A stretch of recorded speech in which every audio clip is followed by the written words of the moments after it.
سلیب۔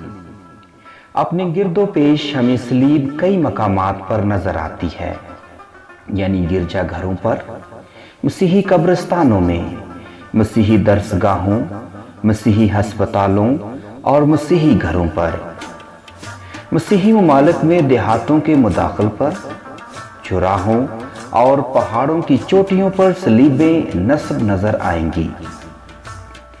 صلیب اور صلیب کا نشان مسیحیوں کے لیے خاص معنی رکھتا ہے، کیونکہ وہ ایمان رکھتے ہیں کہ خداوند یسوع المسیح کے پاشکئی بھید کے وسیلہ سے، یعنی اس کی پیدائش، زندگی، دکھ، موت اور جی اٹھنے کے ذریعے سے انہیں نجات ملی۔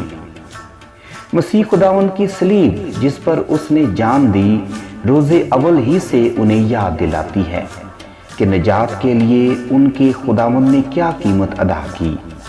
مسیح خداوند کی صلیب گناہ اور موت پر فتح مندی کی بھی علامت ہے۔ کیتھولک کاہن ہر کام کا آغاز صلیب کے نشان سے کرتا ہے، یعنی ساکرامنٹوں کی ادائیگی سے پہلے، لوگوں کو برکت دیتے وقت، پاک ماس کے آغاز اور اختتام پر، اشیاء کو برکت دیتے وقت۔ مسیحی والدین اپنے بچوں کو صلیب کا نشان بنانا سکھاتے ہیں اور تلقین کرتے ہیں کہ صبح اٹھ کر، رات کو سونے سے پہلے، کھانے سے پیشتر اور بعد میں، مشکل اوقات میں صلیب کا نشان بنانا ضروری اور لازمی ہے۔ مسیحیوں کے لیے صلیب ان کی پہچان کی علامت ہے اور ان کے لیے صلیب پر ایک نظر کرنا ہی ایک دعا ہے۔ مسیحیوں میں صلیب کی سرفرازی کا آغاز چوتھی صدی میں ہوا، کیونکہ روایت بیان کی جاتی ہے کہ جب خداوند یسوع المسیح کا جسم صلیب سے اتار لیا گیا تو وہ صلیب جس پر مصلوب کیا گیا تھا اسے ایک گہری کھائی میں پھینک کر مٹی اور پتھروں سے بھر دیا گیا۔ تقریباً یسوع المسیح کی وفات کے 300 سال بعد شہنشاہ قسطنطین، جو اس وقت مسیحی نہیں تھا، اس نے اپنے ایک مخالف سے جنگ جیتنے کی خاطر مسیحیوں کے خدا سے دعا کی۔ اس کی دعا کے جواب میں بادشاہ کو خواب میں آسمان پر صلیب دکھائی دی، جس پر یہ تحریر تھا کہ تم اس نشان سے فتح پاؤ گے۔ اگلے دن بادشاہ نے اپنے جھنڈے اور سپاہیوں کی ڈھالوں پر صلیب کے نشان بنوائے اور اسے تاریخی فتح نصیب ہوئی۔ بادشاہ نے مسیح کو قبول کر لیا اور مسیحیوں کو سرعام عبادت کرنے اور عبادت گاہیں تعمیر کرنے کی اجازت دے دی۔ اس طرح صلیب مسیحیوں کی علامت بن گئی اور بادشاہ نے صلیبی موت کی سزا بھی اپنے ملک کے قانون سے خارج کر دی۔ شہنشاہ قسطنطین کی والدہ محترمہ ہیلن، جسے پاک کلیسیا نے مقدسہ کا درجہ دیا ہے، انہیں بھی خداوند کی طرف سے خواب میں آگاہی ہوئی کہ وہ یسوع المسیح کی اس صلیب کو جس پر وہ مصلوب کیے گئے تھے زمین سے باہر نکالے۔ مقدسہ ہیلن فلسطین میں زیارت کے لیے گئی تو انہوں نے کلوری کی پہاڑی اور یسوع کے جی اٹھنے کے مقامات کی کھدائی کروائی، جہاں سے 14 ستمبر 326 خیسین کو یسوع المسیح کی صلیب اور اس پر لگایا جانے والا کتابہ ملا۔ بعد میں شہنشاہ قسطنطین نے ان مقامات پر بہت بڑے گرجا گھر تعمیر کروائے، جنہیں 14 ستمبر 335 خیسین میں مخصوص کیا گیا۔ یسوع المسیح کی وہی صلیب یروشلم میں موجود ہے اور اس صلیب کو حقیقی یا اصل صلیب کے نام سے جانا جاتا ہے۔ 614 خیسین میں ایک فارسی حکمران نے یروشلم کو فتح کر لیا اور مسیحیوں کو اذیت دینے کی غرض سے یسوع المسیح کی حقیقی صلیب اپنے ساتھ لے گیا۔ تاہم 629 خیسین میں مسیحی بادشاہ ہرقلس نے فارس کو شکست دی اور امن کے لیے صرف یہ شرط رکھی کہ حقیقی صلیب واپس یروشلم بھیج دی جائے۔ پاک صلیب جب یروشلم کے پھاٹک میں داخل ہوئی تو بادشاہ نے عقیدت مندی سے اپنے شاہی لباس کو اتارا اور ٹاٹ اوڑھ کر ننگے پاؤں چلتے ہوئے صلیب اٹھا کر کلوری کے مقام تک گیا اور وہاں جا کر پاک صلیب کو نصب کر دیا۔ یاد رہے کہ یہ دن بھی 14 ستمبر کا ہی تھا۔ جس طرح پہلے بھی ذکر کیا گیا کہ صلیب مسیحیوں کا نشان بن گئی، اسی طرح مسیحی دنیا میں جہاں کہیں بھی گئے اپنی موجودگی کو وہاں ظاہر کرنے کے لیے صلیب کی یادگاریں بنائیں۔ پاکستان میں پہلی صلیب 1930 خیز سین میں ٹیکسلا کے مقام پر ہل چلاتے ہوئے ایک کسان کو ملی، جسے مقدس توما یسوع المسیح کے حواری کے نام سے منسوب کیا گیا ہے۔ مقدس توما کی صلیب جو آج کل چرچ آف پاکستان کے کیتھیڈرل میں محفوظ ہے۔ مسیحیوں کے لیے ایک اور خوشی کی خبر گلگت بلتستان پاکستان میں ایک قدیم صلیب سکردو میں گواترو کے مقام پر دریافت ہوئی ہے۔ بلتستان یونیورسٹی کی ریسرچ ٹیم نے پاک صلیب کا نشان دریافت کیا۔ وائس چانسلر پروفیسر ڈاکٹر نعیم خان کی سربراہی میں 3 رکنی ٹیم جس میں ڈاکٹر ذاکر اور ڈاکٹر اشتیاق حسین شامل ہیں نے متعلقہ مقام کا دورہ کیا، جو وادی سندھ کے اس پار موضوع کوادرو سے 2 کلومیٹر کے فاصلے پر پہاڑی کی اونچائی پر ہے۔ صلیب سنگ مرمر کے پتھر کو تراش کر بنائی گئی ہے، جس کا وزن 3 سے 4 ٹن ہے۔ لمبائی اور چوڑائی میں اس کا سائز 6 سے 7 فٹ ہے۔ ریسرچ ٹیم کا خیال ہے کہ پاک صلیب آج سے 1200 سال قبل مذکورہ مقام پر نصب کی گئی تھی۔ ٹیم نے وضاحت کرتے ہوئے کہا کہ یہ صلیب کا نشان بدھزم کے زوال اور اسلام کے آغاز کے درمیانی عرصہ کی نشاندہی کرتا ہے۔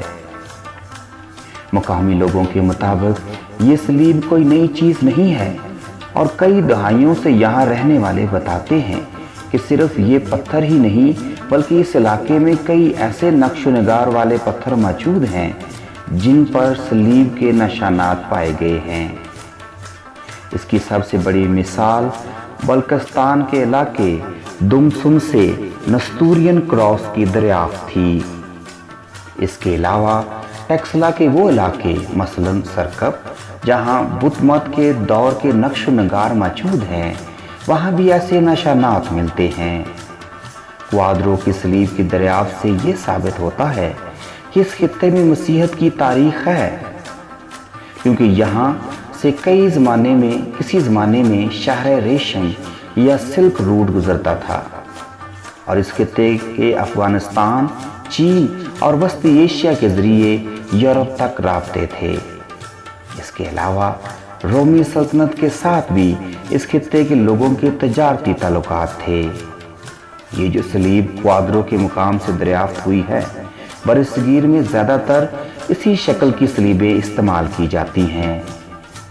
آئیے انہی کی زبانی سنتے ہیں جنہوں نے خود جا کر اس صلیب کو دریافت کیا اور اس صلیب کو دیکھا اور اس کا تجربہ کیا۔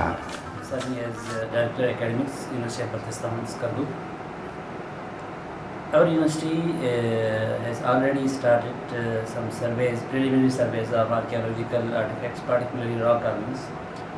And a month before, I was in field to record rock carvings. That was in my mind. And when I got the report that there is some kind of pillar and that huge and in this shape, it clicked in my mind. Because I am a graduate of studying Catholic University.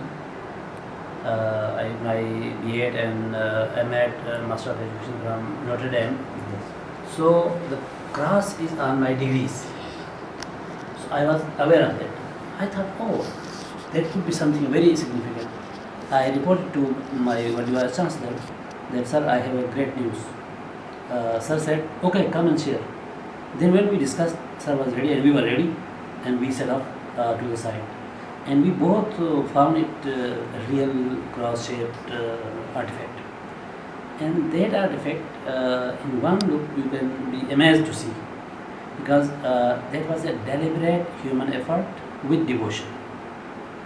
That seems that devotion is there. And after examining the primary examination, we were almost convinced that we have found a huge archaeological relic. And then sir asked me to prepare a press release. I made a press release in Urdu. Meanwhile, sir uploaded on his own page some photos and about the discovery, and that was finished.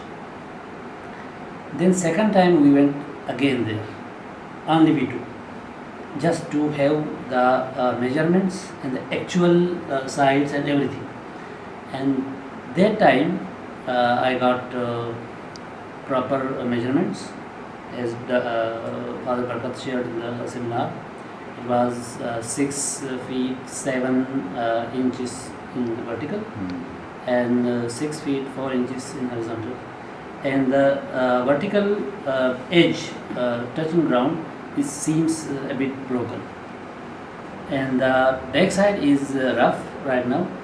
And people used to say that it would be a principle of a pillar to be supported, but that is not possible because a huge around 3 to 4 tons boulder cannot be lifted up to support on the pillar. And secondly, there has to be a nice cut to have a balance of the weight, center of gravity, and that was not there. So again, it was because we say null hypothesis. Null hypothesis of being a pillar was rejected. So yes, we are yet to have confirmed it through archaeological testing and many views of experts. We can confirm it whether it is a Christian cross or not. However, this is a cross, the cross shape or the pulse shape, you can say. And that has made ripples in the media, and yes, there were a few counter arguments that it is not a religious symbol, it could be some building construction material purpose. Yes, and all those debates are even now going on. But one thing is confirmed, that this is an archaeological relic of high significance and national asset. That's agreed. And for further, yes, now as an archaeological artifact and relic, we need to preserve it, we need to protect it, and we need to explore further about its history, how it was carved, who was, I think it must have taken weeks to a highly expert mason to carve it. So yes, so all those details have to be uncovered and discussed. University of Pakistan is there to host any kind of research, any kind of study in this regard. Thank you very much. My name is Professor Dr. Muhammad Naeem Khan. I am Vice Chancellor, University of Baltistan, Skardu in Gilgit-Baltistan in northern Himalayas and Karakoram Mountains. I am one of those blessed person. Along with me, Dr. Zakir Hussain Zakir. He is my colleague and Director of Academics. On 14th June 2020, almost 2 months ago, we were in Kawardo village for our university research and development project land over there. We were negotiating with local communities, and while coming back, one of the villager, he just mentioned to us that up on those mountains there is some sort of pillar. And you know, this is what we have been doing for the last 2 years.